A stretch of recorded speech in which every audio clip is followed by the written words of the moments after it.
In November 2022, the European Parliament adopted a resolution recognizing the Russian Federation as a state sponsor of terrorism. However, the system of terror and repression has long been employed in police states. Moreover, in many of them, it has become a part of state policy. After the liberation of Ukrainian territories occupied by Russia, the world witnessed horrifying scenes.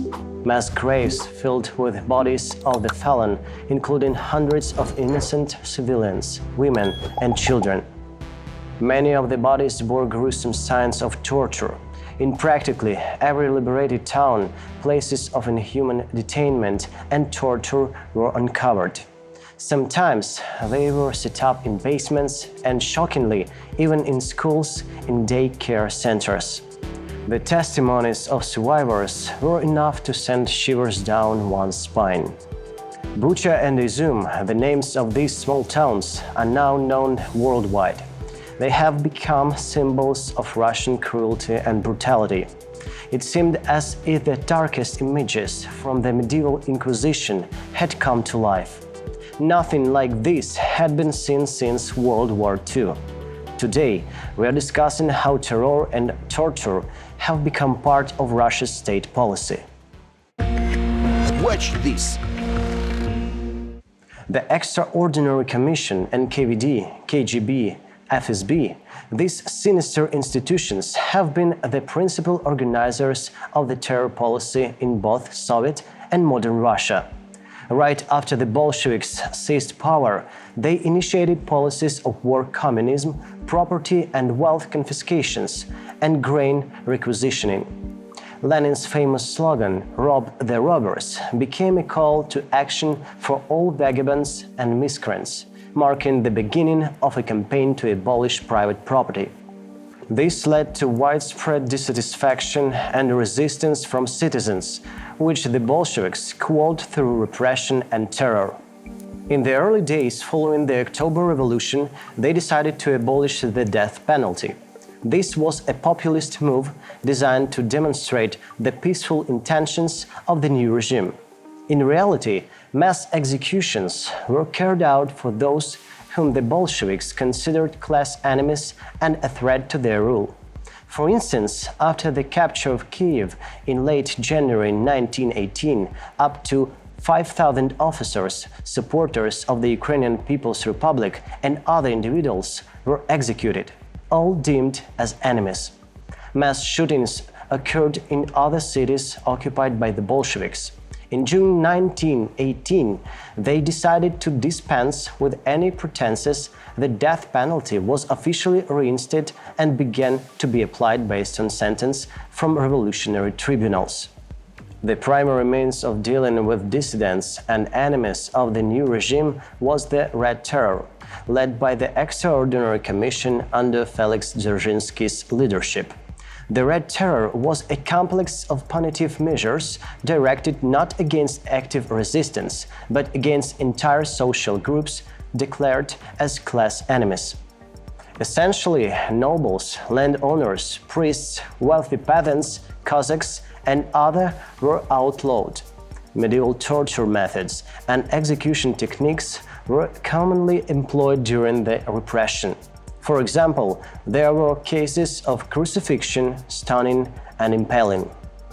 The Bolsheviks began taking hostages from the civilian population, executing them when peasants refused to provide grain and other supplies for free. The terror was not spontaneous. It was not an excess of the civil war.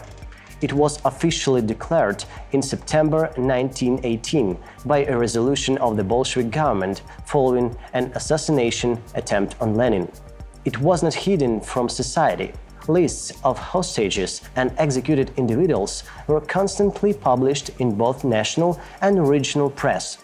The atrocities in the dungeons of the Extraordinary Commission were documented and investigated when White Army forces occupied settlements.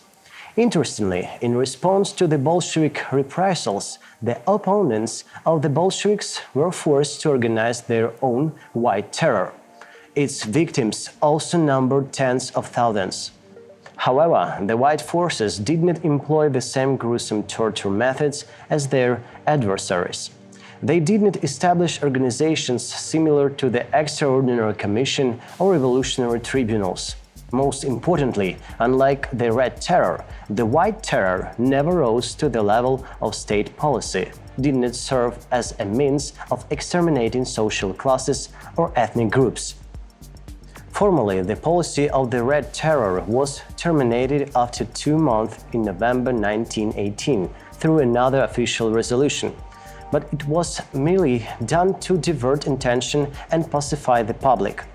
The executioners of the Extraordinary Commission continued their brutal actions until the entire territory of the former Russian Empire was fully under Bolshevik control. One of the last and most tragic episodes was the Red Terror after the occupation of Crimea in late 1920, which claimed the lives of over 120,000 people. In the collaborative work of French historians titled The Black Book of Communism, the events in Crimea were described as the most massive killings of the entire Civil War.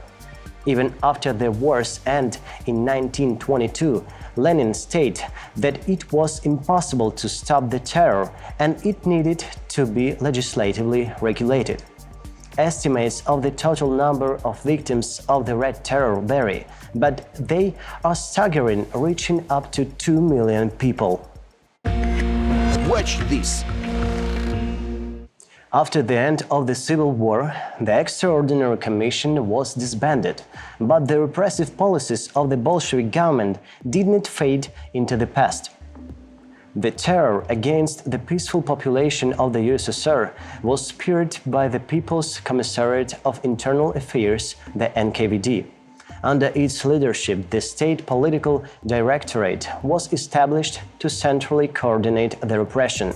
It's important to note that repression never ceased from the moment the Soviet regime was established. Only its scale changed. After a peak during the Civil War, repressive policies slightly eased, but dissidents or those deemed potentially dangerous to the regime were still being arrested, tortured, and executed. In the 1920s, several political trials took place, with one of the most notable being the so-called Shakti trial. A group of leaders and specialists in the coal industry from the Donbas region were accused of counter-revolutionary activities and sabotage. The trial was entirely fabricated, with no evidence presented. The accusations were built on compromising materials and self-incrimination obtained through torture. With the start of forced collectivization and the consolidation of Stalin's personal power, repression in the USSR became widespread. It reached its peak in 1937 to 1938, when hundreds of thousands of innocent citizens were executed or sent to labor camps.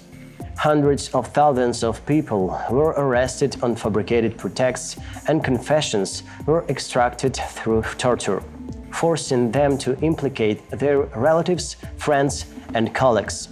NKVD offices across the country turned into medieval dungeons. All of this was happening not in unknown locations, but in city centers, and was not a secret to those around. For example, in Kiev, the NKVD was located in what is now the October Palace. Before the revolution, this building housed an institute for noble girls, but in the 1930s, its basements were transformed into interrogation chambers where tens of thousands of innocent people lost their lives. Physical coercion measures against detainees were officially authorized by a special resolution of the Stalinist Politburo. Detainees were subjected to conveyor belt interrogations, deprived of sleep, food, and water, beaten, and subjected to various forms of torture. In some cases, the torture of specific prisoners was carried out on Stalin's personal orders. Many of those arrested did not survive until their formal trials, which were mere formalities. The repression of the Ukrainian intellectual elite is known as the executed Renaissance. Tens of writers, poets, artists, journalists, and scholars were arrested and executed. One of the symbols of the destruction of the Ukrainian intelligentsia was the family of the renowned actress and writer Maria Krushelnitska.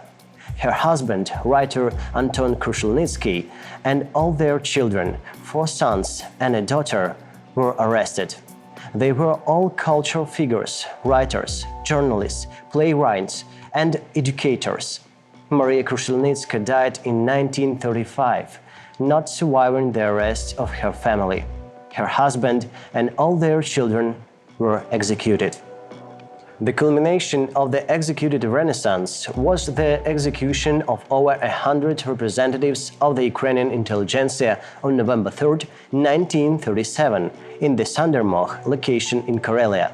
Among those executed were renowned playwrights like Mykola Kulish, Valerian Podmogilny, Mark Vorony, and director and actor Les Kurbas. According to historians, around 30,000 representatives of the Ukrainian intellectual elite were repressed in total. Watch this! Repressions continued with varying intensity until Stalin's death in 1953. After that, the scale sharply decreased. However, people with alternative political views, known as dissidents, faced persecution even until the collapse of the USSR. Starting in the late 1950s, the Soviet system began to extensively employ punitive psychiatry for such individuals. Soviet psychiatrists even coined the term sluggish schizophrenia. The very idea that the Soviet system was flawed was declared a mental illness. This concept was later condemned by the international psychiatric community. An entire network of prison psychiatric hospitals was established. Alongside beatings, inmates were subjected to injections of drugs that caused excruciating pain and gradually drove them to madness. The exact number of victims of Soviet repressions is difficult to ascertain because many people arrested on political grounds were charged with criminal offenses they did not commit. According to reports from the International Human Rights Society Memorial, the numbers are staggering. Between 1917 and 1987, about 5 million people were arrested on charges of anti-Soviet activities and agitation. Over 1 million were executed, and nearly 8 million people suffered, including those deported and those subjected to decolonization. However, many historians and researchers consider these figures to be underestimations. In today's Russia, discussing these historical events is discouraged, and there is an attempt to erase the memory of those who perished due to repressions. Even Memorial, the human rights organization, has been declared an invented organization and liquidated. The few remaining monuments to the repressed are being destroyed. In the country, Stalin is once again glorified, and many Russians take pride in his atrocities. Could it be because the modern regime is also diligently constructing a police state and employing repressions? Naturally, we are no longer talking about mass executions and arrests of the same magnitude. However, torture has not disappeared from the Russian system, and law enforcement agencies continue to act with impunity. In modern Russia, a comprehensive system of intimidation and suppression has been established, featuring a conveyor belt of abuse and humiliation. Anyone who finds themselves in places of detention can be subjected to torture. Both regular police officers and their accomplices among the criminal elements engage in these activities. The few stories that become public knowledge are downplayed, and individuals who report torture are persecuted. With the invasion of Ukraine, Russia has brought its repressive policies to the occupied territories as well. Watch this! Torture used by Russian military against peaceful Ukrainian civilians and prisoners of war has reached such a level that it can be termed a systemic, state-endorsed policy. In September 2023, this was stated by the UN Special Rapporteur on Torture, Alice Jill Edwards, based on her findings from her trip to Ukraine. She emphasized that these acts of torture cannot be seen as isolated incidents or accidents.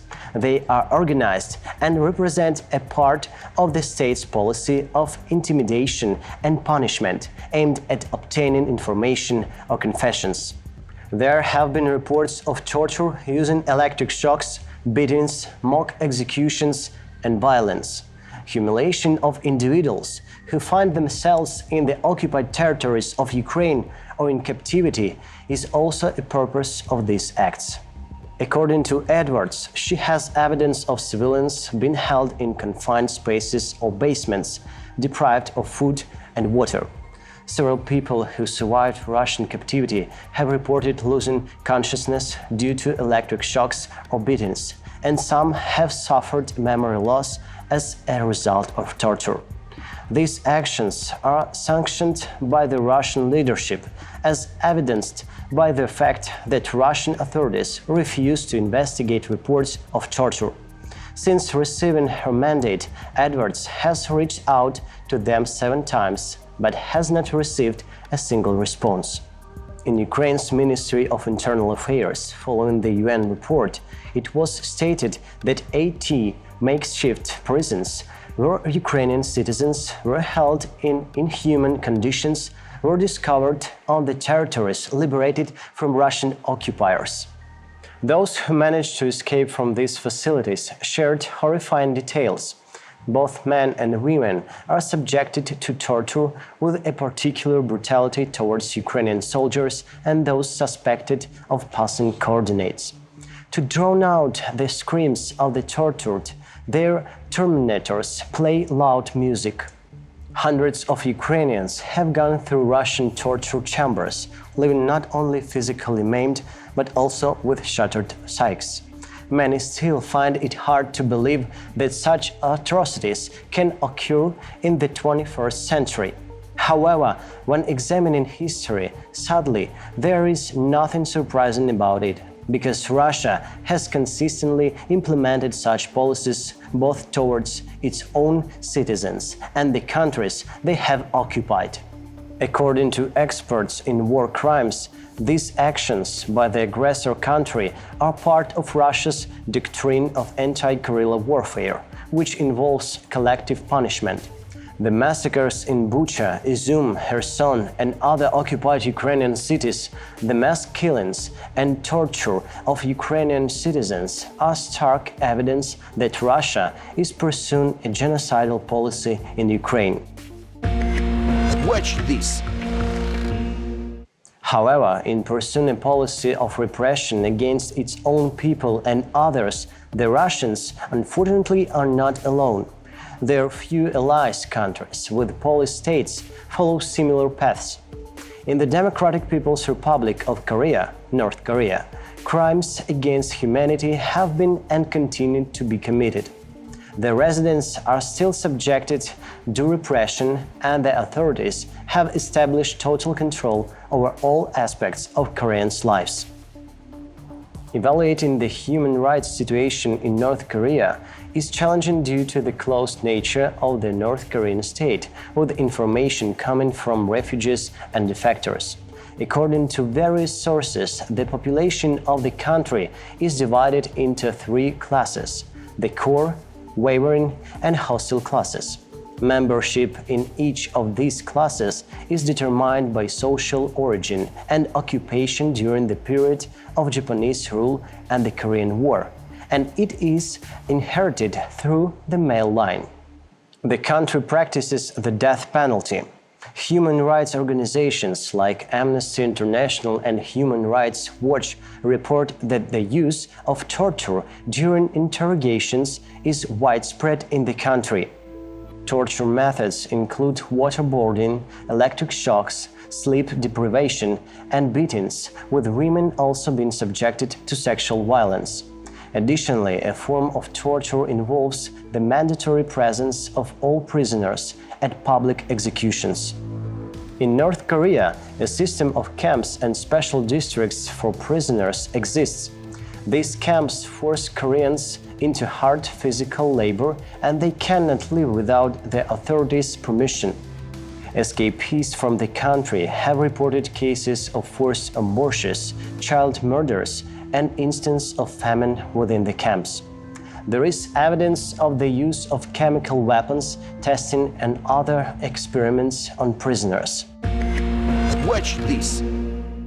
Coming to power through recognized democratic elections in 1994, Alexander Lukashenko has been at the helm of Belarus for 29 years.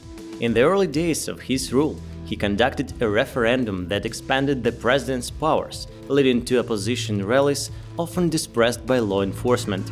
Neither this referendum nor subsequent presidential elections, in which he won 5 times, were recognized by the global community as democratic and competitive.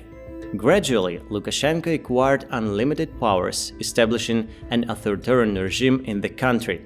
His authority relies on security services and a strong repressive apparatus. Censorship intensified in the country. Freedom of speech was suppressed. Pro-democracy demonstrations were suppressed, and many opposition figures were forced to immigrate. Those who chose to stay in Belarus faced repression. The disappearance of regime opponents became a common practice in the country. The most prominent cases include the abduction of former Belarusian Minister of Internal Affairs Yuri Zakharenko and former head of the Central Election Commission Viktor Gonchar. Both officials were once part of Lukashenko's team during the first electoral campaign, but later switched to the opposition and fell out of favor. Both disappeared in 1999. Later, Yuri Garavsky, a former Belarusian Interior Ministry officer who had defected to the West, claimed that his unit had abducted both opposition figures. According to him, they were shot by the Special Rapid Response Unit commander Dmitry Pavlichenko. In September 2023, an unprecedented court hearing took place in Switzerland. Yuri Garavsky provided official testimony about the death squad that targeted individuals deemed undesirable by Lukashenko's regime. Although the former law enforcement officer was acquitted, the court ruled that the Belarusian authorities were responsible for the enforced disappearances. In 2020, Alexander Lukashenko was re-elected for the 6th time as the president of the country. Even before the vote, his main competitors, Viktor Babariko and Sergei Tikhanovsky, were arrested. However, Tikhanovsky's wife, Svetlana, participated in the election. According to exit polls conducted abroad, she secured a convincing victory, while Lukashenko received only about 10% of the votes. However, official data told a different story. The authorities declared that the incumbent president had won, allegedly receiving 80% of the votes. Despite the government's resistance, observers documented numerous irregularities. These elections were not recognized by Western countries. Immediately after the vote in Belarus, mass protests began. Svetlana Tikhanovskaya was forced to immigrate. Today, some Western countries recognize her as the legitimate president of Belarus. Police dispersed street demonstrations and used tear gas, stun grenades, water cannons, and rubber bullets. Thousands of peaceful protesters were detained. Several people died and hundreds were injured. Security forces extensively used torture and beatings against detainees, including women. In addition to physical violence, detainees were subjected to severe psychological pressure. Following this, strikes occurred at Belarusian enterprises, demanding an end to the torture and beating of peaceful citizens.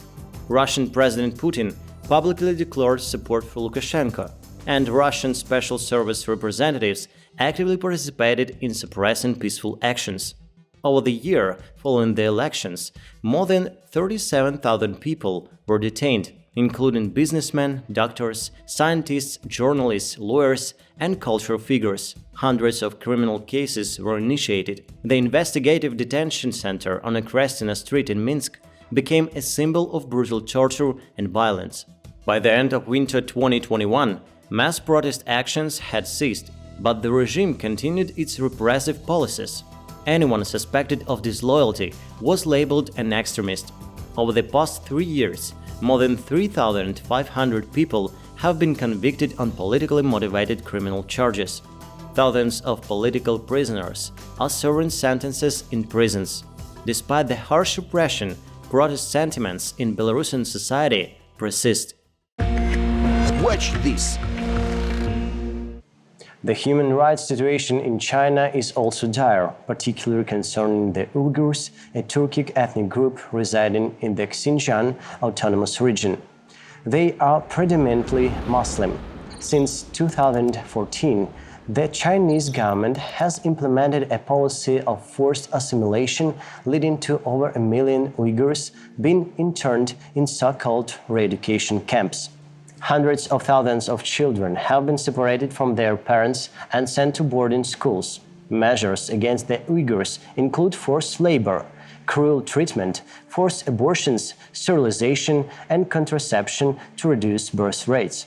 Chinese prisons practice various forms of torture and punishment, including electroshocks, extreme temperature conditions, water, and food deprivation. Guards make prisoners beat each other.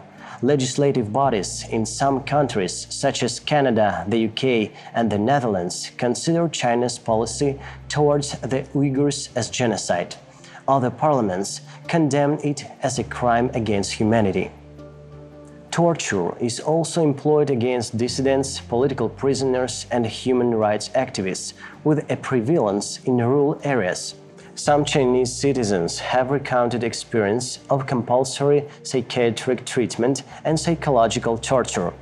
Another ally of Russia, Iran, also extensively employs repression against its people. The Iranian regime actively implements the death penalty, which can be imposed not only for serious crimes, but also for acts like prostitution, adultery, or blasphemy. Iranian laws allow for the execution of minors. Various forms of corporal punishment are practiced in Iran, including an eye for an eye, retribution, amputation, stoning, and public floggings.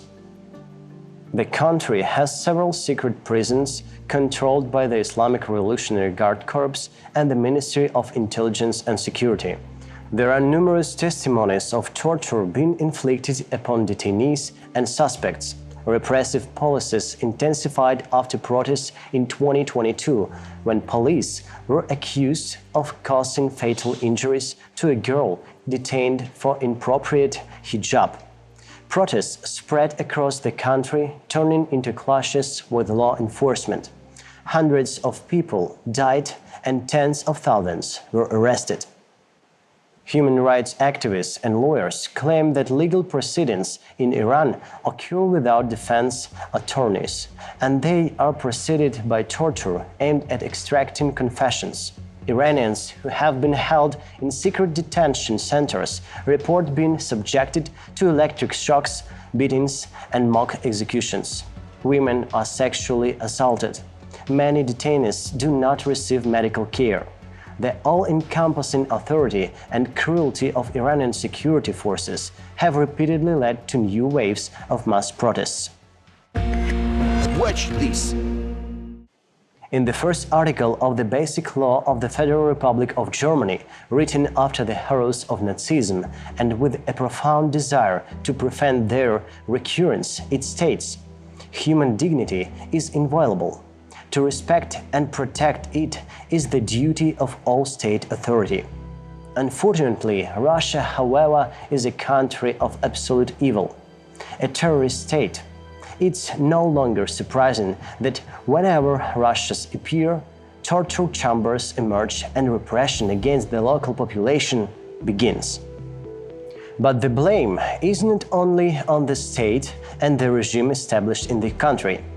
Russian society is also to blame because with its silent complicity, the dignity of human beings is systematically violated. Terror must continuously persist. It always demands new victims. Therefore, sooner or later, it begins to devour its own. First, those who dare to doubt, then those who are not like the majority. And eventually, it reaches those who are responsible for repression themselves. This vicious cycle is impossible to stop. To end the policy of torture, repression, and the humiliation of human dignity, the root cause must be eliminated. Eradicate the terrorist state itself. To be continued.